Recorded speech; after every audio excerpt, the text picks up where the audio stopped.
Thank you, Diane. Well, thanks everyone for joining us this evening.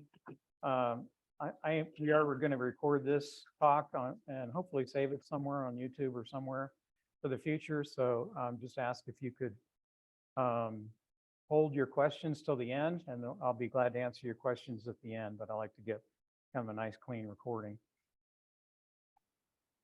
The title of my talk is Colliding Continents, the Geology Behind the Scenery. This is what we call a shooter's choice. Is that something I need to close that?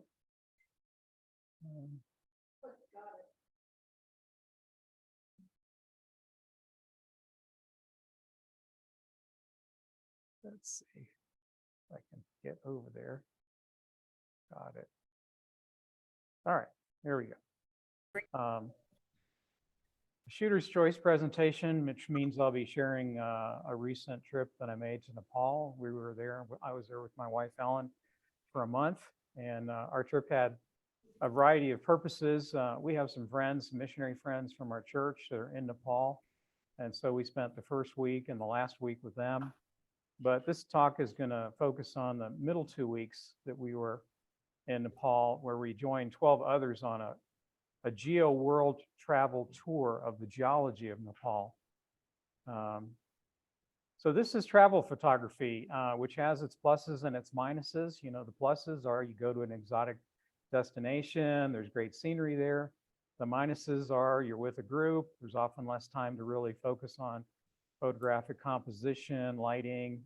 You're doing photography, you know, from a vehicle on the road a lot of the times, and so has its pluses and minuses.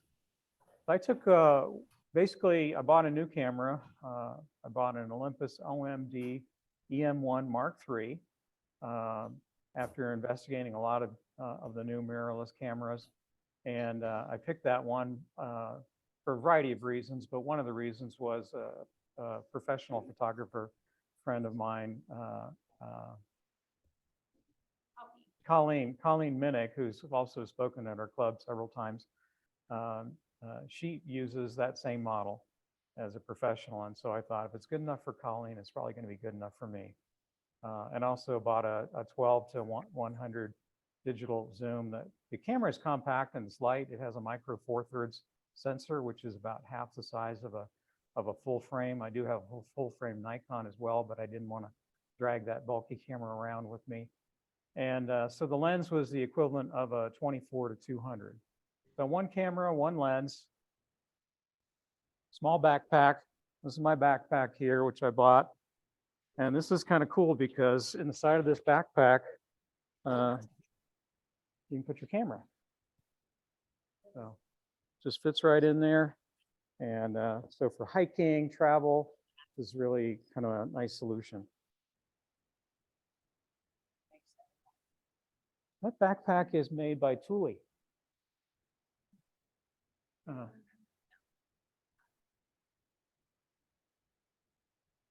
My little pointing thing. So, all right, I got to figure out what's going on here with my.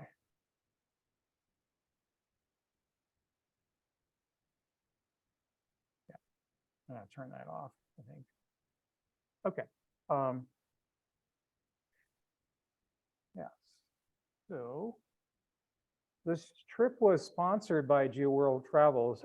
James Cresswell, the gentleman on the lower right holding a long telephoto lens, was the owner of the company. This started this company. It specializes in geology trips to about 20 different destinations all over the world. Now, this was our first trip with them, but it seemed like everyone else on the trip had already been on at least one, if not multiple trips with GeoWorld Travel. And so they were all repeat customers, and many of them knew each other from previous trips. So that's always a good sign when people come back to use a tour agent over and over again. In the upper right, Dr. Danny Clark Lowes. Did I say that? Put that right? Yeah, Danny Clark Lowes. Bachelor's from Cambridge University and a PhD from Imperial College in geology. He was our field trip leader. He has extensive petroleum consulting experience, and he's made 17 trips to Nepal, mostly after he retired in 2013. So Danny had published a geological field guide, which you can see there in the lower right. I have a copy of it here if anybody's interested in looking at it. And that guidebook came out about 4 months or 3 months before we went on the trip. So it was very timely. We got to get a copy of the book and read it. And it covered much of the trip that we took, plus a few other areas in Nepal. So the trip took place from March 23rd to April 6th, 15 days, 14 nights.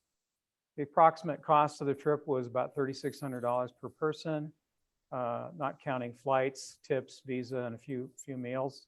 But generally, it was an all-inclusive trip. As Diane mentioned, this was my 4th trip to Nepal. I had taken 3 others. My first one in 2015. That was one month after the big earthquake that struck Nepal. I think it was a 7.8 earthquake. And then in 2016, Ellen and I also went to Nepal, and we did a trek to a place called Poon Hill, which is in the area near Pokhara, and an area that we were in again on this trip. And then in 2017, I went with a friend of mine, and we trekked to Everest Base Camp. So this was my 4th trip. It was Ellen's 2nd trip to Nepal. I'm sure she would be glad to share her perspectives on the trip after the talk, but I'm going to stick to geology and photography for right now. So a total of 25 people were on the trip, as shown in the upper left. There were 12 participants, 2 guides, 6 Sherpas who were there arranging all the logistics, and 5 local drivers. And we were driving in sort of Jeep-like SUVs because the roads are, generally speaking, pretty rough. A lot of gravel, a lot of rock, a lot of construction. And so we had these professional drivers with us, which was very nice. The gentleman over here on the left-hand side in the blue, that's LP Sherpa. And he owns a company called Family Alpine Trek and Expedition. They do climbing and trekking adventures. LP is now in his 60s, but when he was younger, he had extensive climbing experience, including summiting Everest 3 times. And I really enjoyed talking with him about his experiences, which included working with many famous climbers that I had read books about, Reinhold Messner, Rob Hall, Scott Fisher. I remember visiting Scott Fisher's monument when he died in a tragic accident on Everest. And his monument is there at the Everest Base Camp, or on the approach to Everest Base Camp. Okay, well, let's get on with it.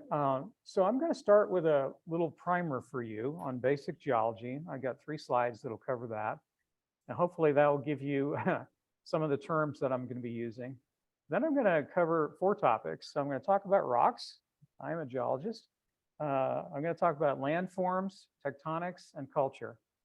So as I go through these, I'll share some thoughts on photographic considerations. I'll finish with about 25 of my best landscape pictures taken on the trip. Well, geology really was the reason I got interested in photography. I remember being at Penn State with Stan. We were classmates. Ellen was there as well. And we were working on our master's degrees. And I think Stan was working on his PhD. And at the end of the summer, we'd all get together and we'd have a good old-fashioned slideshow. And different students had worked, in Iceland, Alaska, Death Valley, Idaho, Montana. And watching those slides made me really want to go to those places and to take my own pictures. I saw some beautiful pictures that people had taken. And so I actually bought my first camera. It was a Yashica rangefinder camera when I took a geology field trip to Colorado and Arizona in 1974. And as they say, the rest is history. Just to give you an idea of how a geologist looks at mountains. So when I look out my living room window and I see Pikes Peak, I don't just see a beautiful mountain. I do see a beautiful mountain, but I also see a mountain that's made of a 1 billion year old granite. It was intruded into the Earth's crust. It was thrust up during the Laramide orogeny along faults. Those faults are now the valleys that I-24 and I-25 now are going along. And I look up and I see the effects of the glaciers that have carved and sculpted the mountains. In other words, I look at the mountains through the lens of geology. And when and how did they form? What are they composed of? What were the tectonic plates of the earth doing to form these mountains? And what I hope to convince you in this talk is that knowing something about the geology, you don't have to be an expert, but many of the people on this trip were not geologists, but knowing something about the geology that created the scenery makes landscape photography richer and more enjoyable.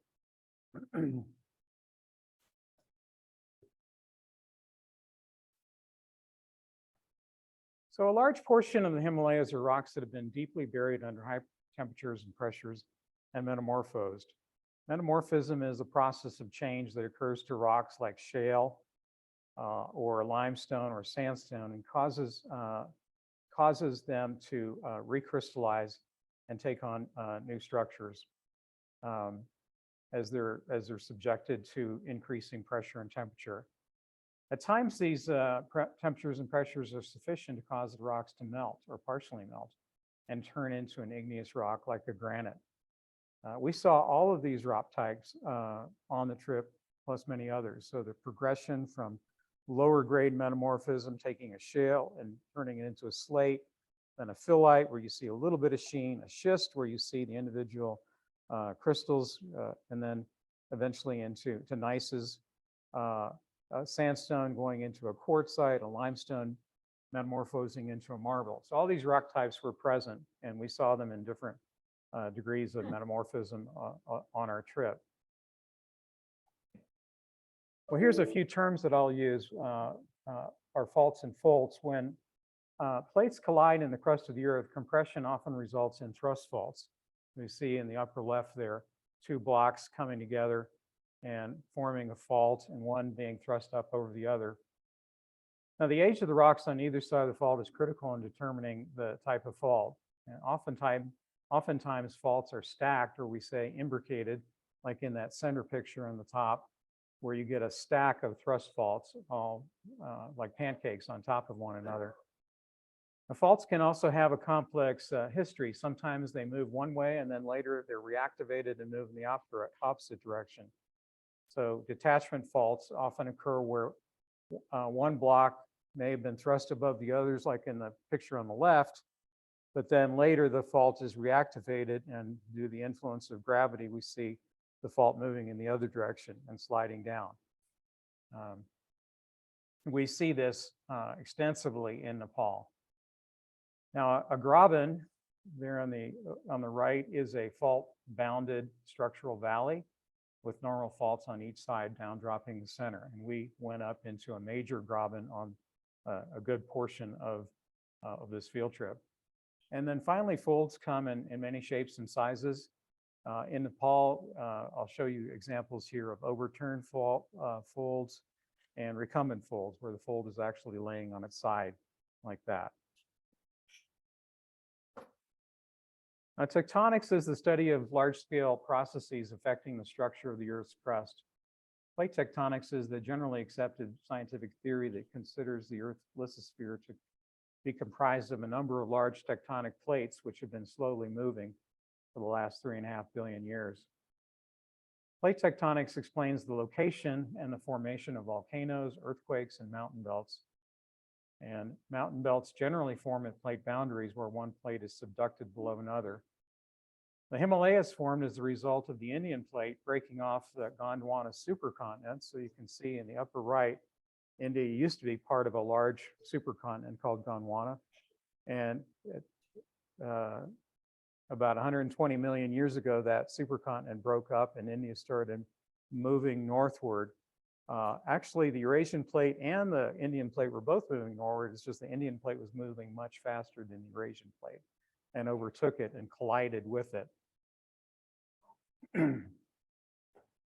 The Tethys Ocean that once circled the globe and separated Gondwana from Eurasia has completely disappeared in subduction zones, resulting in the alpine Himalayan orogenic belt that stretches all the way from the Straits of Gibraltar in Spain all the way through Indonesia.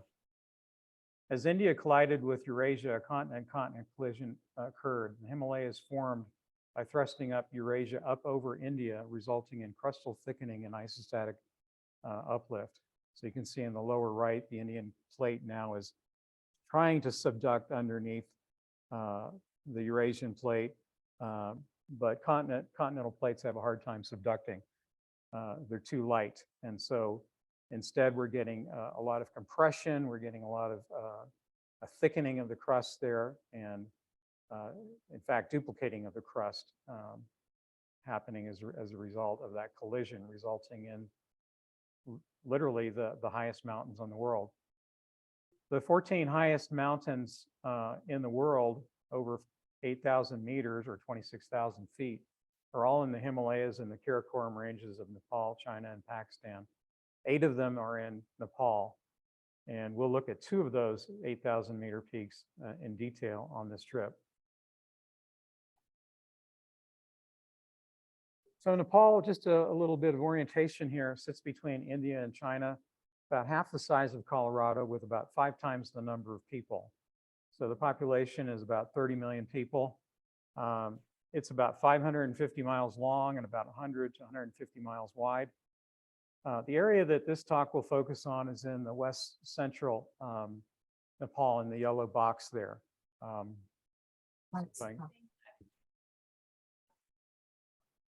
Yeah, let's see, can I get my pointer working here? All right, yeah, this box right here, that's the area that we focused on. It includes the second largest city in Nepal, which is Pokhara. You can also see this large valley here running from down here all the way up through here to Mustang, all the way to the Tibet border, this large valley, which we'll talk about. It's the Kali Gandaki River Valley. And this Mustang area up in here is a special permit area. We had to pay $500 each just to get a permit to go into that area. It's a very special area. It's not been open that long, but tourism is really coming to that area. And we saw evidence that they're building roads and hotels and improving things. And so this is going to be a major tourist area for Nepal in the future. It also includes 2 8,000 meter peaks, Dhaulagiri and Annapurna.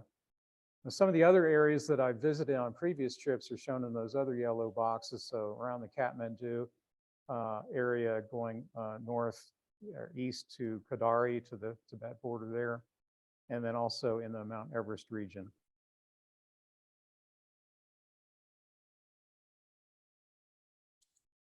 Okay, I'm going to show you a few geologic maps and cross sections, and then we'll get into nice, pretty pictures.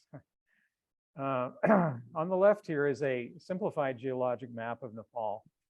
The metamorphic rocks that cover much of the country are shown in the blue and the pink on the map. There's 2 major sequences: the lesser Himalayan series. These are lower grade metamorphic rocks like slates and phyllites, quartzites, and marbles. They've been suggested to metamorphism, but to less pressure and temperature. It's bounded on the south, I can get my thing here, by this major fault called the main boundary thrust. And then there's the main central thrust. And then to the north here, there is what's called the South Tibetan detachment, which runs along here. So the pink and the blue are all these metamorphic rocks. You can see them over here on the cross section as the Indian plate is being subducted and the plate is being thickened. The rocks in the pink are the greater Himalayan series. They're higher grade metamorphic rocks, gneisses and schists, and there's some melting of the crust that's also taking place, forming granites. So above the South Tibetan detachment, I can get my pointer here again. So between the pink and the brown is Paleozoic rocks. The green are Mesozoic rocks. And we spent a considerable time up in there as well. This is above what's called the South Tibetan Detachment. These are limestones and sandstones. They have not been metamorphosed. These rocks were originally deposited in the Tethys Sea along the margin of the Indian subcontinent.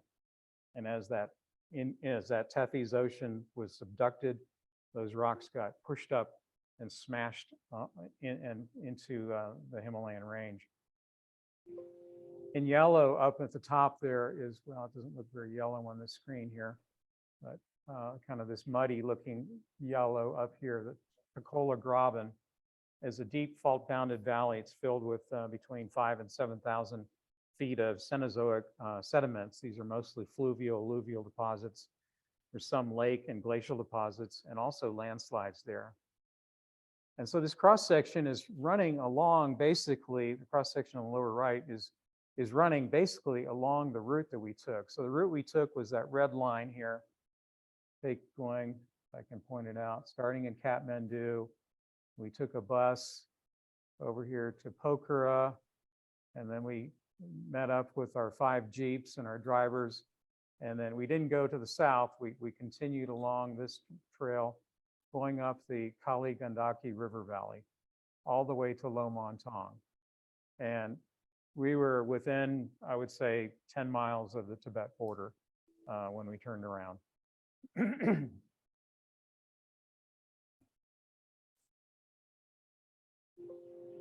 Okay. Well, let's talk a little bit about rocks. You know, rocks can be pretty to look at, but they also tell a story. They tell a geologic story. So here was a rock that one of the Sherpas found. It's a leucogranite.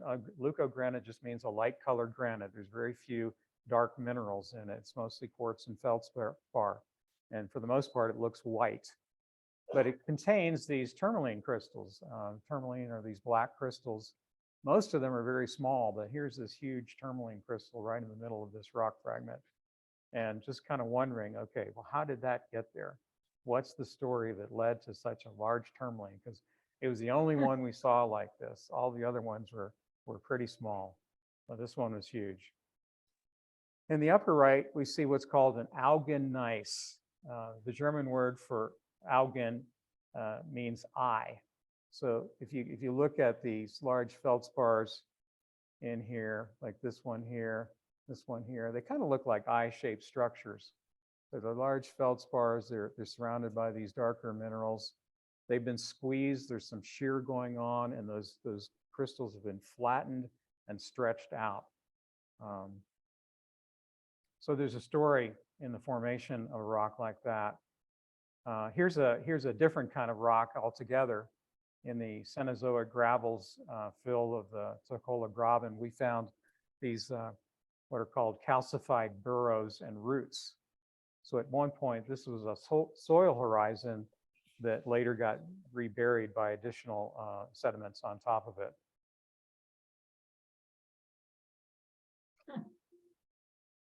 Well, not every rock is equally interesting to a geologist. I have a lot of people come up to me and show me a rock and say, what is this? And I don't know. That's not very interesting. It's just a gray rock, you know. And nor are they all equally photogenic. So what was I looking for? I look for rocks with a scientific interest, rocks that indicate age or environment that it formed in, also rocks that tell a story. So in the upper left here, you see those darker things. Those are plant remains.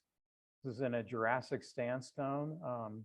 And those plant remains will tell you, a geologist, something about the age and the depositional environment that rock formed in.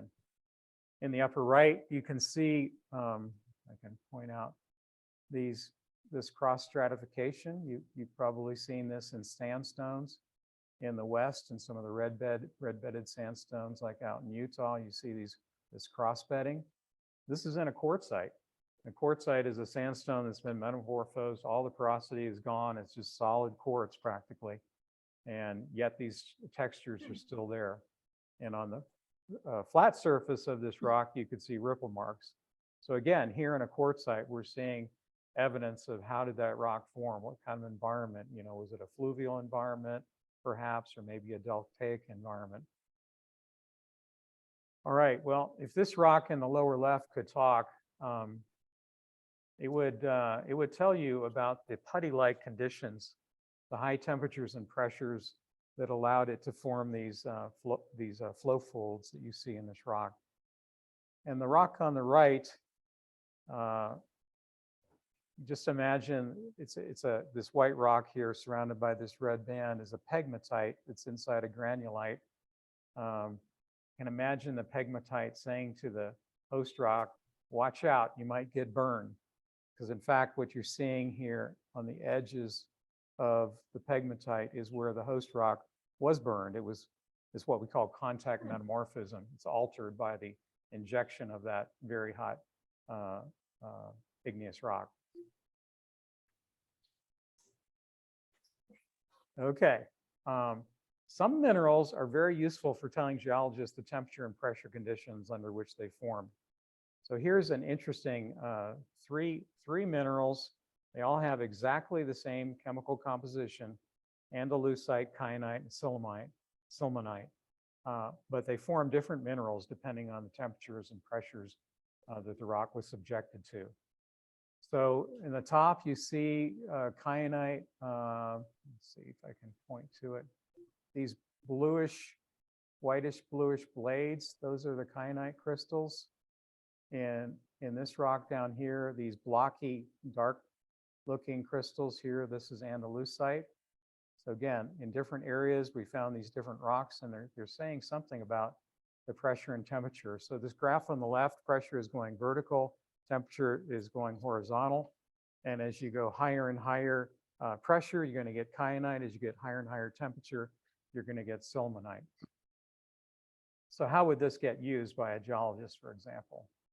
Okay, well, some of these mineral assemblages can tell you the history of the rock. So in the area that we were in, it actually follows a heating and cooling curve like what you see in this dashed navy blue line here. So first it was at very high pressures, very high temperatures, and then it retrograded and went through a change to where maybe the sillimanite turned back into kyanite or into andalusite.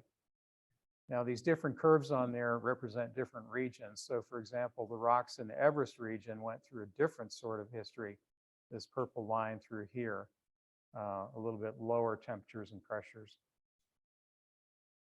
That's the most technical slide I'm going to do. It's going to get easier after this. Okay, this was one of my favorite rocks that we saw. And the history of this rock might sound something like this. First, there was a granite that formed. Then it was metamorphosed into a granite gneiss. And then it was subjected to shearing that formed the algan. So this is actually the same algan gneiss that we saw before. Later, it cooled and a leucogranitic dike injected into the rock, possibly along a fracture. So the white in the center of the rock is that fracture that was filled with the molten leucogranite. The leucogranite, when it filled that crack, was segregated. So there was rapid cooling along the margins. That's why you see all these very fine-grained tourmalines along the edges of this dike. And in the inside, you can see that the crystals are larger, the feldspars are larger, the tourmalines are larger. So it tells a story. This is a whole geologic history in one rock. Pretty exciting for a geologist, but maybe not for everyone. All right, we're going to move on to landforms. So geomorphology is the study of landforms. It's the second topic I'll talk about. Specifically, I'll show three types: river gorges and river terraces. We'll talk about alluvial fans and braided streams, and then we'll talk about badlands erosion and the formation of hoodoos. The picture on the left is the narrowest section of the Kali Gandaki River Gorge with the shelf road that you can see. I hope you can see the road that we were on is up here. So very narrow at this point.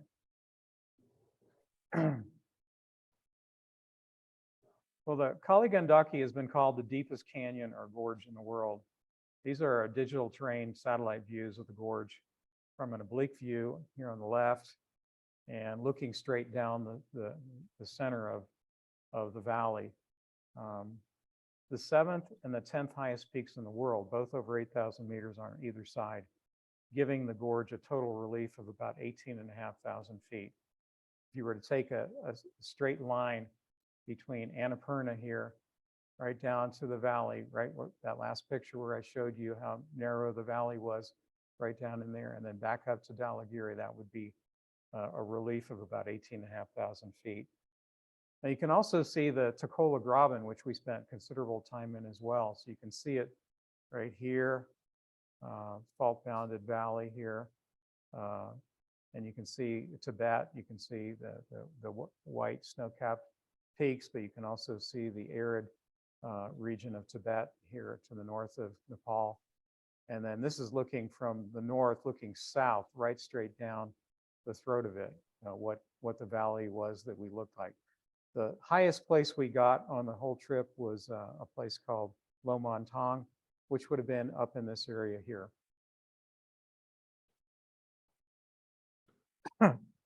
Well, someone could make a career studying the river terraces along the Nepali rivers. There's 4 different terraces shown in this picture. So number 1 here, this higher one, number 2, number 3, and number 4. What's interesting about this is that normally the lowest sedimentary rocks are the oldest, and as you go higher, they get younger and younger. But in this case, the oldest terrace is on the top, and is cut down by successively younger terraces. The reason for that is a little bit complicated, so I'm not going to go into that here, but if you want to ask me later, I'll be happy to answer that question. All right, badlands and hoodoos are common throughout the western US, especially in Utah, but also in western Colorado. And there are some spectacular examples of both of these in the Mustang region of Nepal.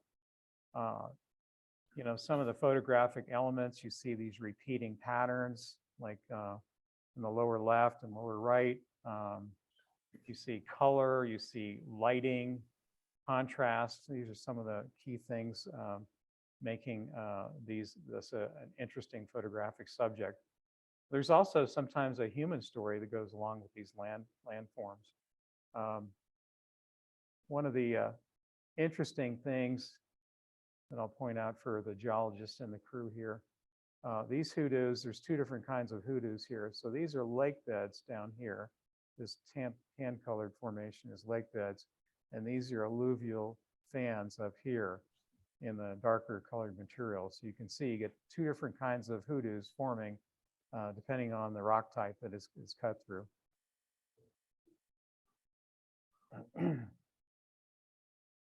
As spectacular as hoodoos were in their own right, with these repeating patterns and different colored layers that you see here, seeing cliff dwellings in them is sort of the icing on the cake, as you can see here down in the bottom of the picture.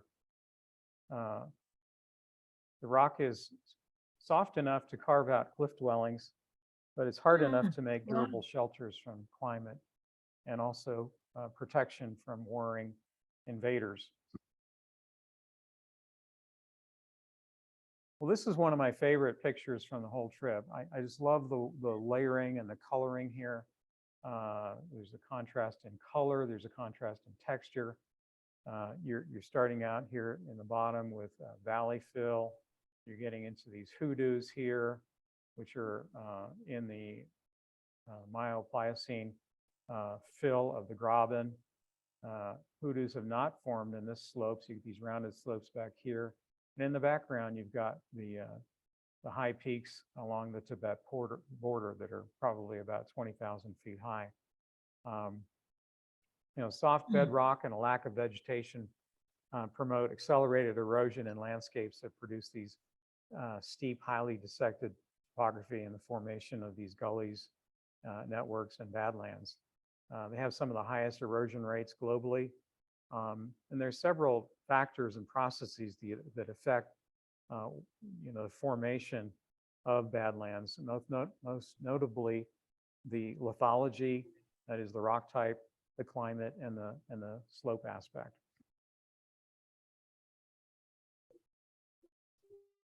All right, let's turn our attention to some other landforms. So braided streams consist of multiple small, shallow channels that divide and recombine numerous times, forming a pattern resembling the strands of a braid. That's why it's called a braided stream.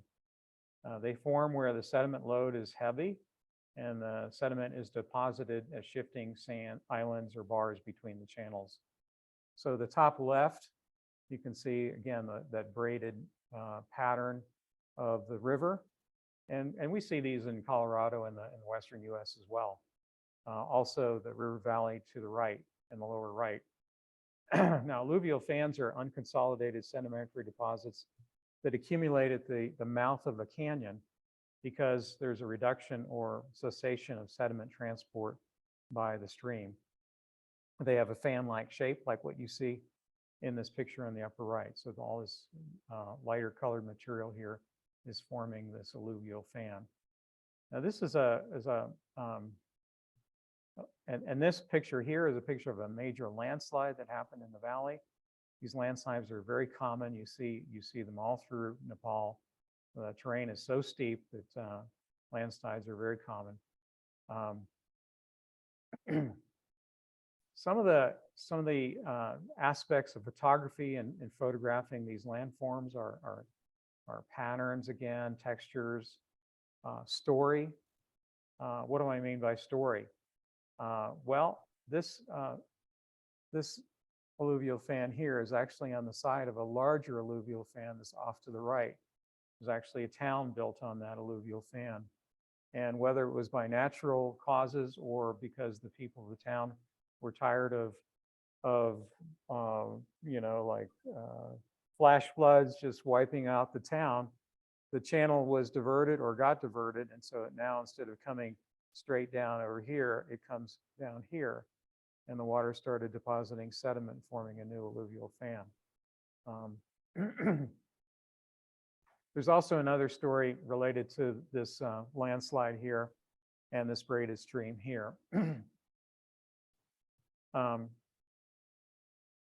So from time to time, these landslides periodically block the flow of the Kali-Gandaki River. And when they do that, they establish a new temporary base level for the stream. Base level is the level that the stream can cut down to. So below the choke point, the canyon is narrow and steep, like the picture I showed you earlier. Above the landslide choke point, the valley fills with sediment and a braided stream forms. And some of the drivers that lived in this area told me that in the summer monsoons, sometimes this whole valley can just be filled with water.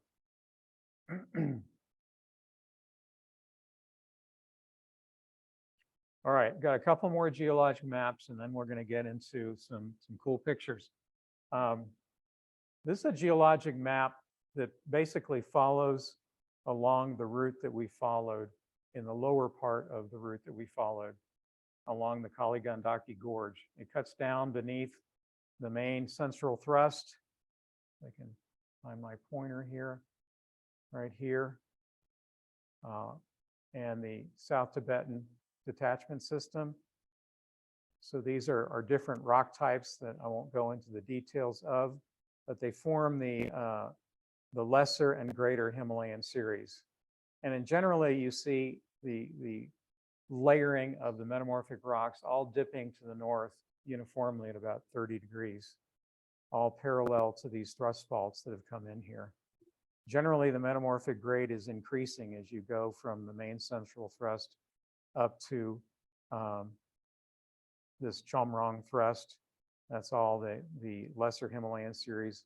And then especially once you get into the greater Himalayan series, you see, again, an increase in metamorphic grade as you go up, and then suddenly a reversal. The reason for that is a bit complicated, so I'm not going to go into that here. But again, if you want to ask me later, I can try and explain that. So it had to be extensive burial. These rocks had to be buried to considerable depth, probably more than 10 kilometers, to get the temperatures and pressures. And then later they were exhumed, you know, as the mountain chain was eroded. A lot of erosion occurred. These rocks are now exposed, and Then we get into a different whole terrain as you go further north, as you cross the South Tibetan detachment, which I'll show you in the next slide.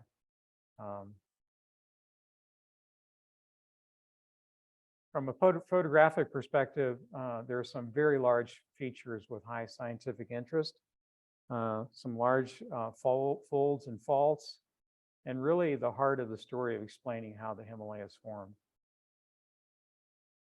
Let's move up further up the valley and talk about what's on the other side of the South Tibetan detachment. So this cross section now is further up from where we were. I can point it out here. So the last map was down in this area.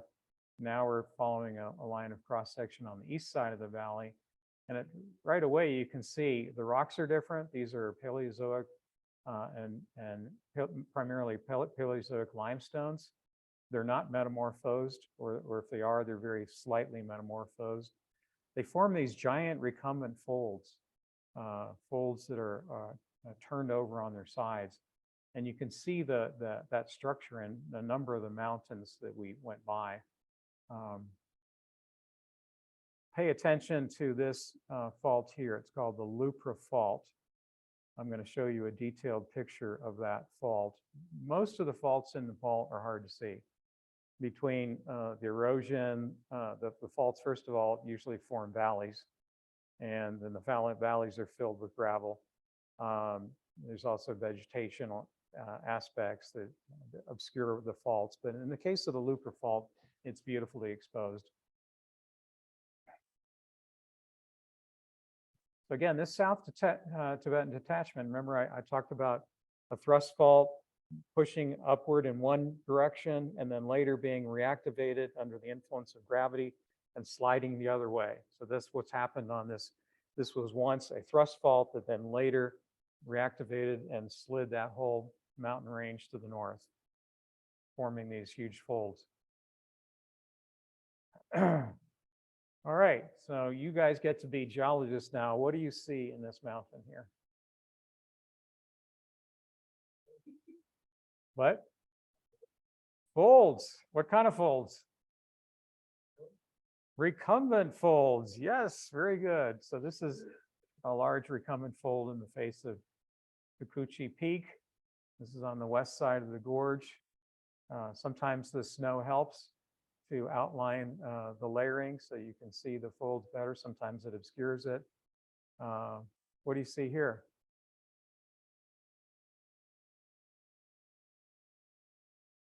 Besides a pretty mountain.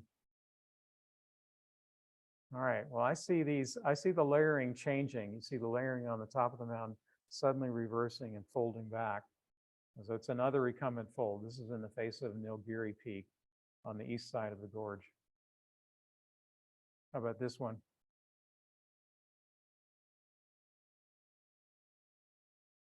Come on, John, you found the first one. You see it?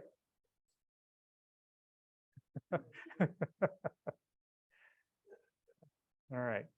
Well, there's a very tight angular recumbent fold up in the top there. You can see, again, the layering down here is going like this, and the layering here is now suddenly turned upright like that. How about this one? That one's a little easier to see. You see the bending of the rocks there? So this again is the lower limb of a large recumbent fold. Why I call it a fold is because over here you can see as you go into the center of the fold, it getting tighter and tighter. So right around here, you see that very tight folding, indicating that there is a limb above here that's been eroded off. All right, what do you see here?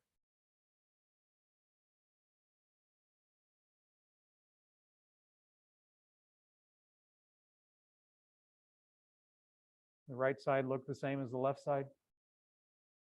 No. No, there's a fault in here. This is the Lupra fault. What kind of fault do you think that might be? Well, you can't really tell unless you know something about the age of the rocks. Again, the age of the rocks is critical in determining what kind of fault you have. So here's a picture that's interpreted. Um, it is a reverse fault or a thrust fault. Um, we see in the diagram here, this thinny formation is Triassic in age.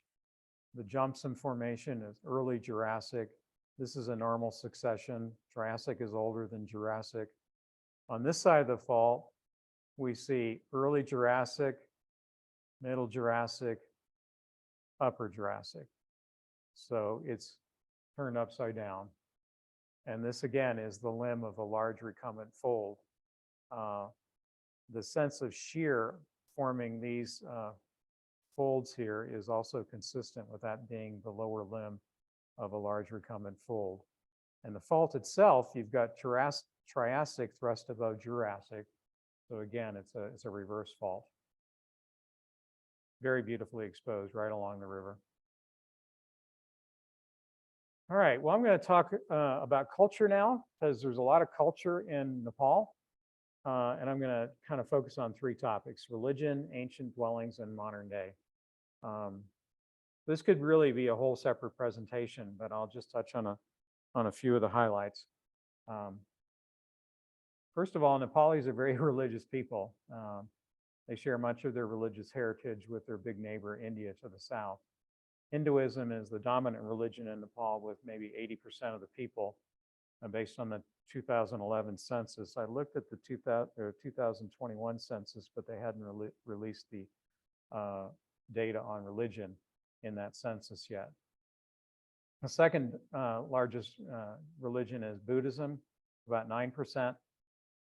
Islam, 4%. Kirat, which is a folk religion, about 3%. As we went north up the Kaligandaki Gorge toward Tibet, the Buddhist religion became more and more dominant. We saw monasteries, chortens, prayer walls. Many of the people that live in the Mustang area are of Tibetan descent. These are even refugees from when China took over Tibet in 1950, and they fled across the border into Mustang. Christianity, which was virtually unknown in Nepal until about 1990, has grown rapidly. The census estimates from 2011 say 1.5%, but this is generally considered to be very low. Most of my Nepali Christian friends think that the actual number of Christians in Nepal may be from 3 to 10%. And Christianity has largely grown at the expense of Hinduism, as people have converted from Hinduism to Christianity. And that's where the rub comes in. Their Christians have been persecuted and put in jail. I met a pastor when Ellen and I met a pastor while we were in Pokhara, who's been in jail 3 times. And his case now goes before the Nepali Supreme Court on June 16th. What was his crime? He said that God could heal people with COVID. That's what he was in prison for. I forget exactly the story. We heard the story about this picture here. This is, I believe, a Buddhist monument here. I do know that it's this person who is, I don't know, a deity, I think, sitting on a lotus flower. So that represents rebirth, lotus flowers. The center picture, these ancient dwellings, there are a lot of these cliff dwellings. And we went to visit and went inside the cliff dwellings at Choser, which is the far northern extreme of the Mustang area. Right. And then, right. Yeah, I'm going to show a picture inside. And then on the right here, this is a suspension bridge. Now there's these suspension bridges all over Nepal, cutting across valleys like this. This was the longest one. It was almost 2,000 feet long and 430 feet high at the lowest point above the river. Yeah. Well, some of the photographic elements related to religion include historical context and legends, religious significance, and human interest. Picture on the left of Buddhist prayer wheels and flags. They're common in Mustang. Traditionally, the mantra Om Mani Padme is written on the outside of the wheel. And according to Tibetan Buddhist tradition, by spinning the wheel will have the same meritorious effect as orally reciting the prayers. Muktanath is a popular pilgrimage site for Buddhists and Hindus. They have ritual cleansing fountains. They have baths and a monastery. They burn incense there at the monastery, offer sacrifices. There's also a large black statue of Buddha there. The figure of Buddha here is probably about 20 or 25 feet high, standing on a pedestal. Kind of was curious what the rock was made of, but I wasn't allowed to go up and chip on it with my hammer. So, Chortens, this is a Chorten right here, are Buddhist monuments or structures containing relics, offerings, sacred texts, even the preserved remains of revered lamas. Lamas are Buddhist spiritual gurus, and they're meant to honor the Buddha and his teaching. And incidentally, Buddha was born in southern Nepal near the Indian border, and that's a major pilgrimage site as well. This is one of the old monasteries there in the upper Mustang area. Some of the folks went inside. This is the longest Buddhist prayer wall in Nepal.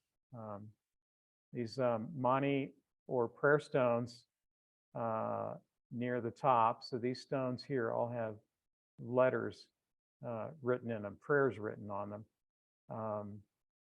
The prayer wall celebrates the legend of a guru, Rinpoche, the leader of the monks, who, according to the legend, killed the devil being the main demon, and spattered his blood across the hills, and explains why the hills in the background are red. The wall itself symbolizes the devil's intestines. And took a picture, kind of a close-up picture of what some of those stones look like. This one was an unusual one. Most of them just have lettering on them. This one had kind of a circular shield-shaped pattern to it. Again, all carved into these stones, and the wall just runs for miles. It's pretty incredible. Well, after the geology trip, we spent 4 days in Pokhara and visited the World Peace Pagoda. This is a Buddhist shrine that's on top of a prominent ridge. Some of the various statues that surround this pagoda are shown on the pictures to the right. The Hindu religion is different. Hindus worship many gods, 330 million to be exact. The three main gods are Brahma, who created the universe, Vishnu, who preserves the universe, and Shiva, who destroys the universe. Shiva the destroyer is the patron god of Nepal. And there is a large statue of Shiva on a hill east of Kathmandu. And this is a brand new monument to Shiva on a hill near Pokhara. It's still being finished, but it's already open for tourism.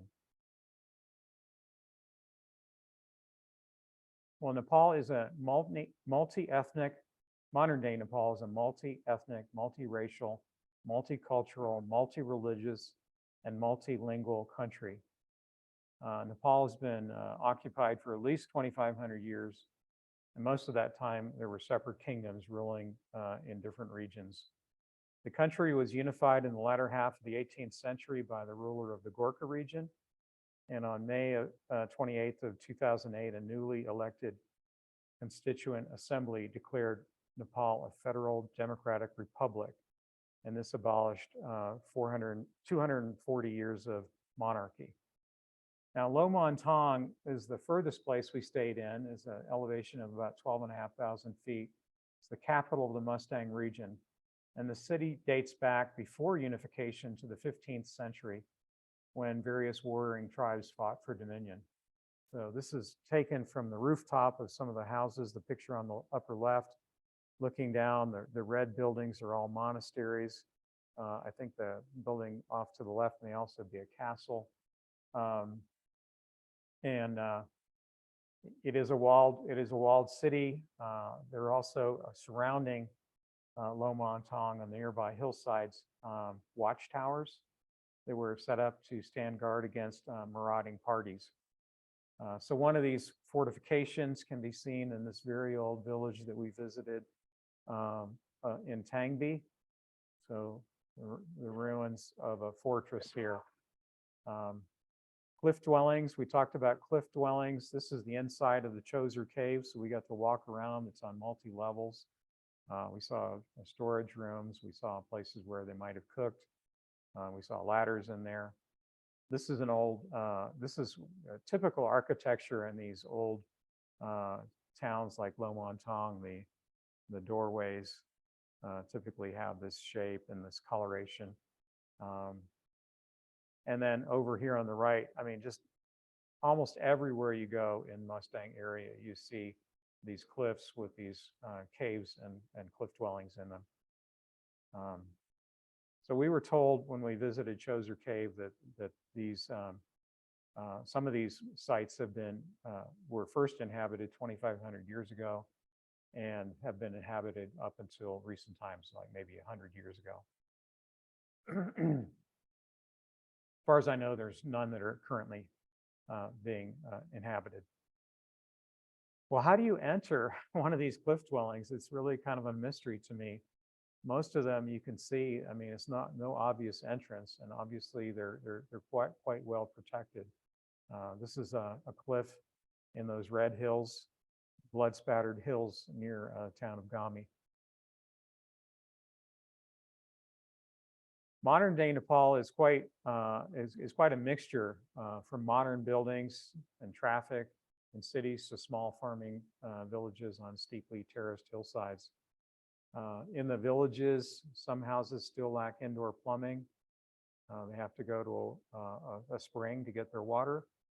Even in the cities, many houses lack heating or air conditioning. Solar water heaters are becoming more common in the wealthier areas, but many people lack hot water in their homes. Young people are leaving the rural areas for education and jobs in the cities, and also going to other countries. Oftentimes, the husband and father will have a job in the Middle East and will be sending money back to his family.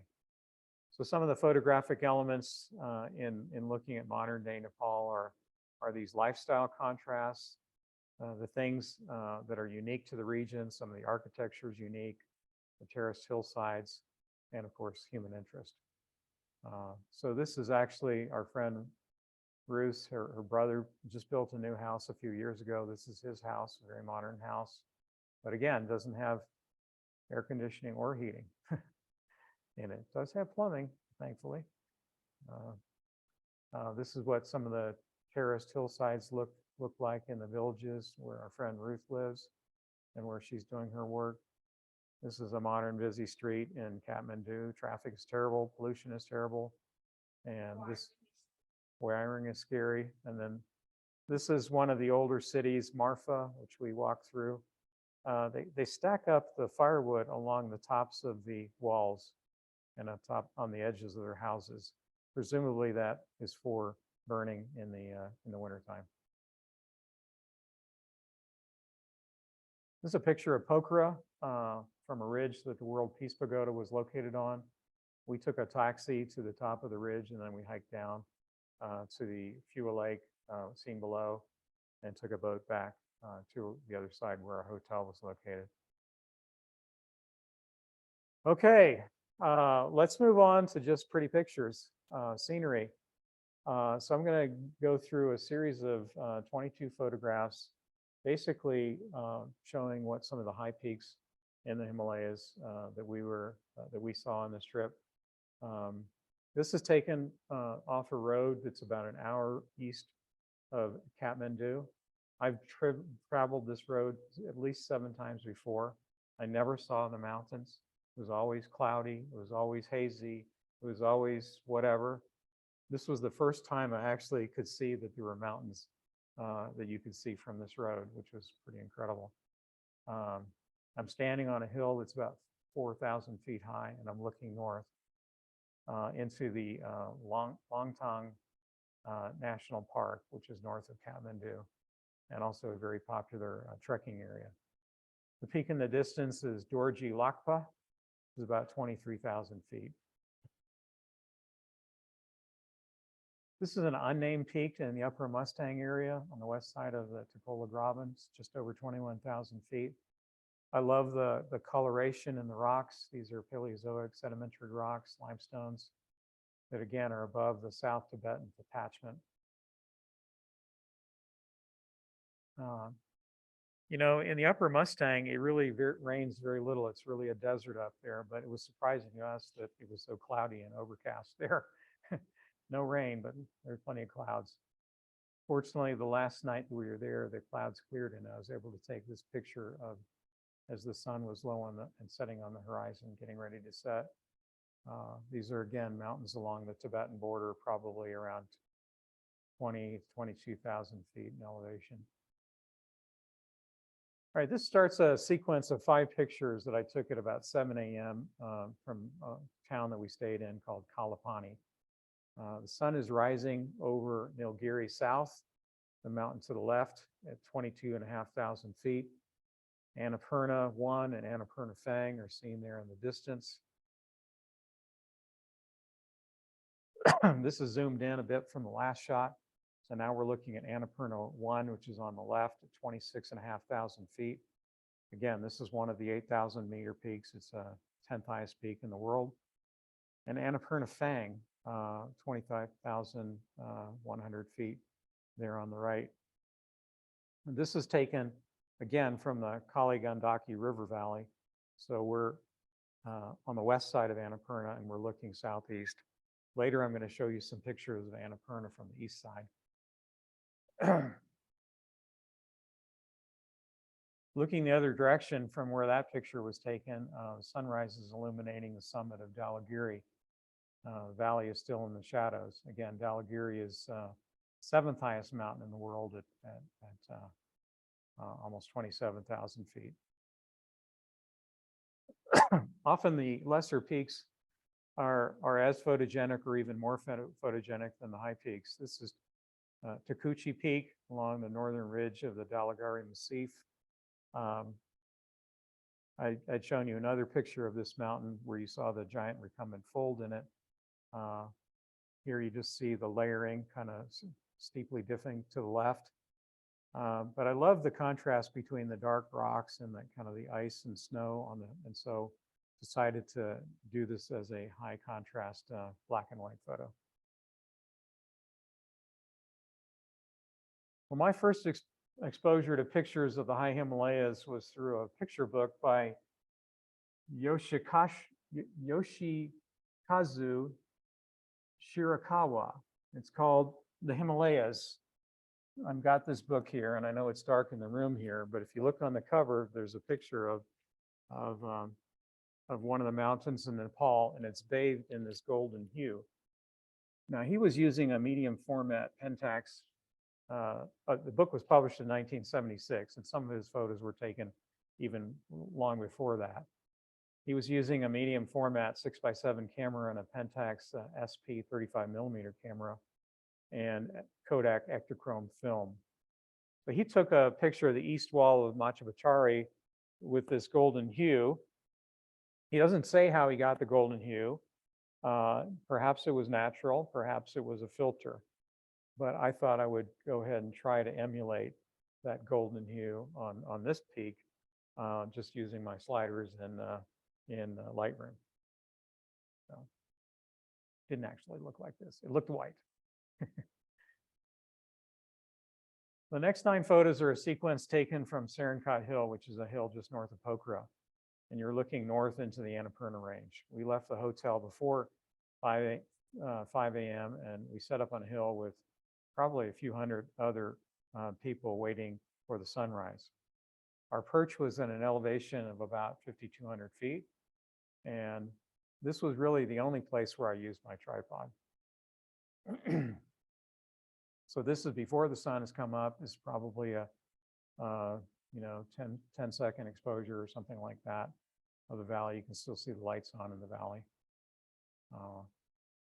There are at least 4 named Annapurna peaks. There's Annapurna 1, 2, 3, and 4, plus Annapurna South and Gangapurna.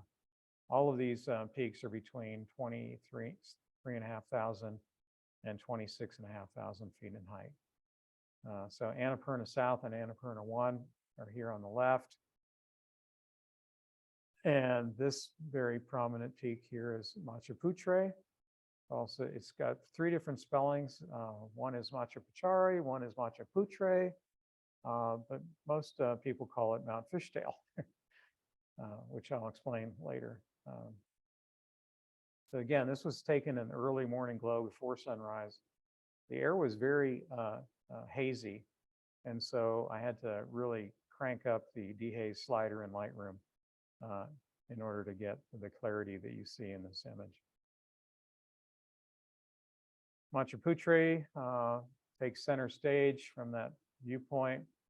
It resembles the Matterhorn in Switzerland, but it's actually 8,200 feet higher than the Matterhorn. The Matterhorn is about 14,500 feet. Machu Picchu is at almost 23,000 feet in elevation. Now it's interesting, this whole chunk of the mountain, the pyramid of the mountain here, the South Tibetan, or actually the Annapurna detachment, which is related to this South Tibetan detachment, runs through right about through here. And so these rocks here are all those metamorphic rocks of the Greater Himalayan series, and these are all carbonates of the Cambrian and Ordovician limestones. I think most of you probably heard, if you know anything about Everest, there's a yellow band at the top of Everest. When they're climbing it, they have to go over the yellow band. And the top pyramid of Everest is also limestone that was deposited under the sea. So it's interesting that the highest mountain has marine rocks on top of it. And here as well. With all the haze in the air, I was really kind of wondering if we were going to get a sunrise at all that could really be photographed. Here the sun is getting higher, still not over, and finally it emerges through the haze. At first I was kind of disappointed. I thought, golly, I wish the air was clearer. But when I got these back and started processing them in Lightroom, the haze really kind of does add sort of a moodiness to the pictures. Sometimes nice to have that. The last time I was on Sirikot, it was September of 2016. The sun was in a different position. It was further south in the sky. And as a consequence, the sunrise illuminated the face of Machu Picchu. We waited and waited and waited, but the sun never hit that face because of the angle that it was at. But it was still pretty nevertheless. Looking further west, the east face of Dhaulagiri, this large mountain here, and the 7th largest mountain, it catches the full first light of sunrise. I really like the layering in this picture. You get a strong foreground here, you get the midground, and then the background. It conveys this sense of depth to the photo, something that I always look for when I'm taking pictures in the mountains. And then here, Annapurna 1, Annapurna South, again, dominate the skyline. Again, you see nice layering. By the way, all of these pictures I've cropped to 2:3 format, which is not the sensor the 4:3 or 3:4. But I like the 2:3 format, and so I cropped them. And but in this picture, you would have actually seen more of the foreground in the original picture before cropping. Well, the last sequence I'm going to show is a sequence of 6 pictures. And it was taken from a helicopter ride into Annapurna Sanctuary, which is a hidden valley in the center of the range. I had tried to hike up to Annapurna Sanctuary in 2015. And a month before we left, the earthquake struck, and I wasn't sure that there was anything to hike to. People were fleeing the country. Countries around the world were sending aids. The airports were choked with planes coming in to bring earthquake relief. So we had to cancel that trip. And ever since then, I've always wanted to go there. Now, John here, as I understand, is also a geologist, the second John, our visitor. And he actually hiked to Annapurna Sanctuary back, you said in 1980 something? Mid to late 80s, yeah. So, okay, okay. Well, now this is taken from the helicopter window, and unfortunately, the helicopter window had all kinds of streaks and smudges and, insects, and scratches. I tried to get rid of as many of the smudges as I could, but all of this streaking in the sky is really because of the bubble of the windshield. It wasn't in the sky, but it looks okay. But you can really see from this picture why it's called Mount Fishtail. You can see that fishtail appearance of the summit.